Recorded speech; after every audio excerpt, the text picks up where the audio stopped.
हरे कृष्णा, राधे राधे। आप सभी का स्वागत है आपके अपने YouTube चैनल जानवीज ज्ञान फ्यूजन में। आज हम वृंदावन के एक ऐसे प्राचीन मंदिर के बारे में चर्चा करेंगे जिसको सुनने के पश्चात यकीनन उनके प्रति आपकी आस्था और प्रेम और बढ़ जाएगा। यह प्राचीन मंदिर है श्री राधा रमन जी का। श्री राधा रमन जी का स्वरूप ठाकुर जी का बहुत प्यारा रूप है, जिसमें रमन का मतलब होता है प्रिय। राधा रमन से अभिप्राय हुआ श्रीमती राधा जी के प्रियतम। यह वृंदावन के 7 प्रमुख प्राचीन मंदिरों में से एक है, जिसका निर्माण चैतन्य महाप्रभु जी के 6 गोस्वामी शिष्यों में से एक गोपाल भट्ट गोस्वामी जी द्वारा किया गया। यह मंदिर का निर्माण लगभग 480 वर्ष पूर्व हुआ है। वृंदावन के 6 गोस्वामियों में से एक गोपाल भट्ट गोस्वामी जी बहुत ही भाग्यवान रहे, जिन्हें बचपन में ही चैतन्य महाप्रभु जी की सेवा करने का अवसर मिला। जब चैतन्य महाप्रभु जी चतुर्मास के दौरान दक्षिण भारत में भ्रमण करते हुए गोपाल भट्ट जी के माता पिता के घर में रुके, तो गोपाल भट्ट जी की सच्ची सेवा और भाव को देखकर बहुत प्रसन्न हुए और उनसे कहा कि अभी आप अपने माता पिता की सेवा करें और कृष्ण गुणगान किया करें, और उनकी मृत्यु के पश्चात वृंदावन को आ जाएं और वहां आकर हरि गुणगान भजन कीर्तन किया करना। 30 वर्ष की आयु में गोपाल भट्ट गोस्वामी जी वृंदावन को आ गए। चैतन्य महाप्रभु जी के अंतर्ध्यान होने के पश्चात गोपाल भट्ट गोस्वामी जी बहुत दुखी हुए कि वो अपने प्रभु से दूर हो गए। अपने भक्त को शांत करने हेतु भगवान ने स्वप्न में उन्हें दर्शन देकर कहा कि यदि तुम मेरे दर्शन करना चाहते हो तो नेपाल जाओ।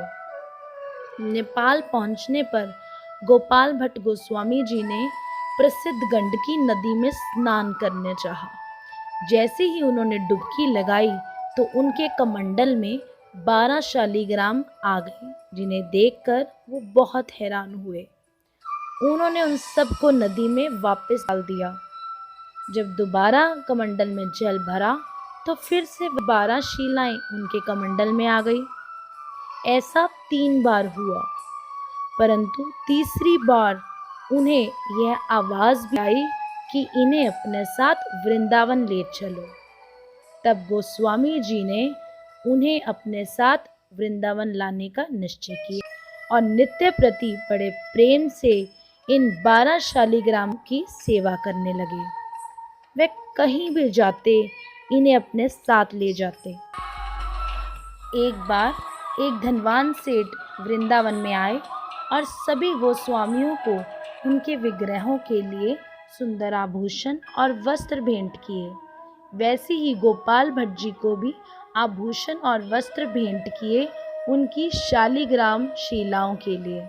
परंतु गोपाल भट्ट जी ने देखा कि यह सब वे शालिग्राम जी के श्रृंगार में इस्तेमाल नहीं कर पाएंगे, क्योंकि शालिग्राम जी तो गोल गोल हैं, उन्हें वस्त्र आभूषण इस्तेमाल नहीं हो पाएंगे, और उन्हें स्वीकार करने से मना कर दिया और कहा कि सेठ जी, आप यह सब सामान किसी और को दे दीजिए जो इसका इस्तेमाल कर सके। परंतु सेठ जी ने इन्हें वापस ले जाने से मना कर दिया, तो भट्ट जी ने यह सब सामान शालिग्राम शिलाओं के पास ही रख दिया। गोपाल भट्ट गोस्वामी जी मन ही मन में विलाप करने लगे कि काश मेरे पास भी भगवान का वह विग्रह होता जिनमें सुंदर कमल नयन, प्यारे से मुस्कुराता चेहरा, प्यारे से छोटे छोटे हाथ पांव, जिन्हें वह सुंदर सुंदर श्रृंगार किया करते। साथ ही वे ध्यान करने लगे कि कैसे भगवान ने हिरण्यकश्यप के महल में आधे मनुष्य आधे शेर रूप नरसिंह रूप में प्रकट होकर दर्शन दिए थे। फिर उन्होंने इस सब के पश्चात अपनी शालिग्राम शिलाओं को रोज की तरह कपड़े से ढक दिया और सो गए। अगले दिन सुबह उठकर यमुना जी में स्नान करने के पश्चात जैसे ही उन्होंने नित्य सेवा के लिए शालिग्राम पर पड़े कपड़े को हटाया तो क्या देखा कि वहाँ केवल 11 शिलाएं ही पड़ी हैं और उनमें से एक दामोदर शिला सुंदर मुरली बजाते हुए कृष्ण रूप में प्रकट हो गई। भगवान ने अपने सतभक्त की भक्ति से प्रसन्न होकर शिला में से श्री कृष्ण विग्रह में परिवर्तित हो गए ताकि वे उनकी इच्छा, जो कि उनको सुंदर वस्त्र और श्रृंगार करने की थी, वो पूरी हो सके।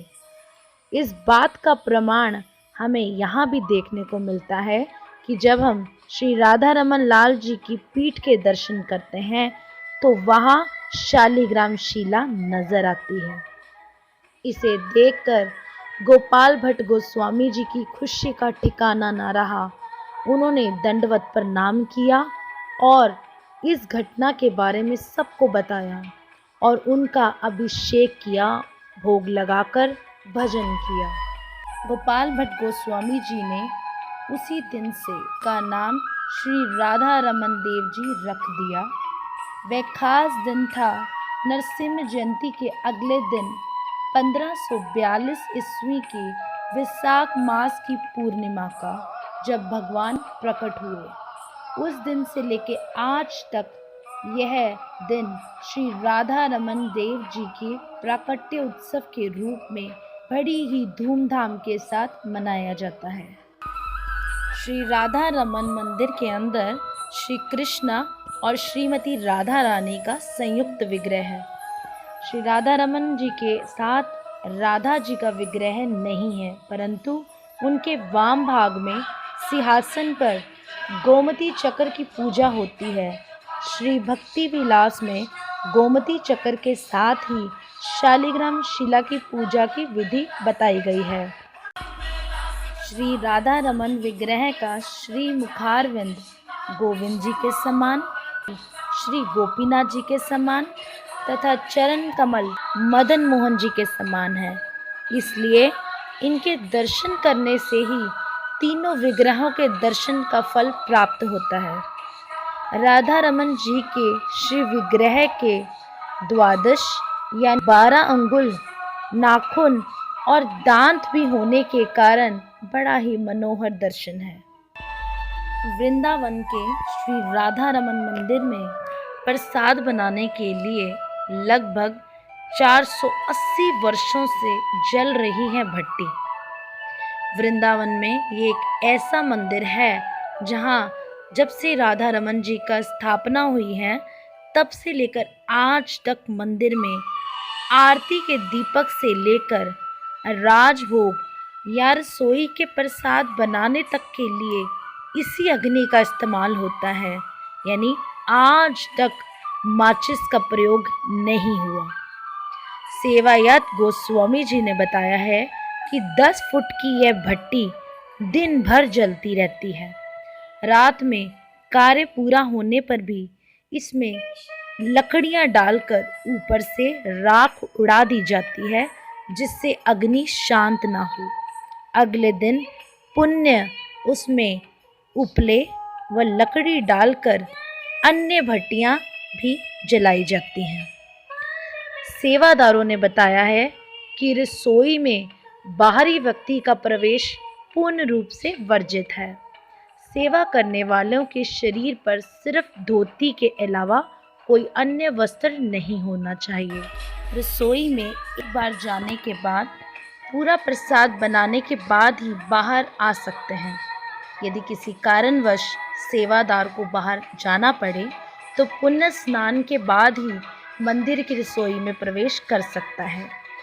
मंदिर की रसोई में प्रसाद केवल गोस्वामी परिवार के पुरुषों द्वारा ही बनाया जाता है। मंदिर में होने वाले सेवा की सूची पहले से ही गोस्वामी परिवार के सदस्यों में बांट दी जाती है कि कौन कौन कब कब कौन सी सेवा करेंगे। राधा रमन जी के साथ साथ वही 11 शिलाओं की पूजा आज भी मंदिर के अंदर होती है।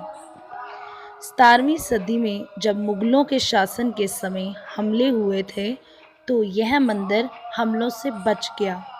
अन्य विग्रहों की तरह श्री राधा रमन जी वृंदावन से कहीं बाहर नहीं गए, जबकि कुछ विग्रह यहाँ से सुरक्षित जगहों पर ले जाए गए थे। श्री राधा रमन मंदिर परिसर में ही श्री गोपाल भट्ट गोस्वामी जी की समाधि तथा राधा रमन जी के प्रकट होने का स्थान दर्शनीय है। मैं आशा करती हूँ मेरी इस वीडियो के माध्यम से आपको अपने प्यारे श्री राधा रमन जी के बारे में काफ़ी कुछ पता लगा होगा। यदि मेरी ये वीडियो अच्छी लगी तो प्लीज़ चैनल को सब्सक्राइब कीजिए और वीडियो को लाइक और कमेंट करके ज़रूर बताइएगा। हरे कृष्णा, राधे राधे। जय हो श्री राधा रमन लाल जी की।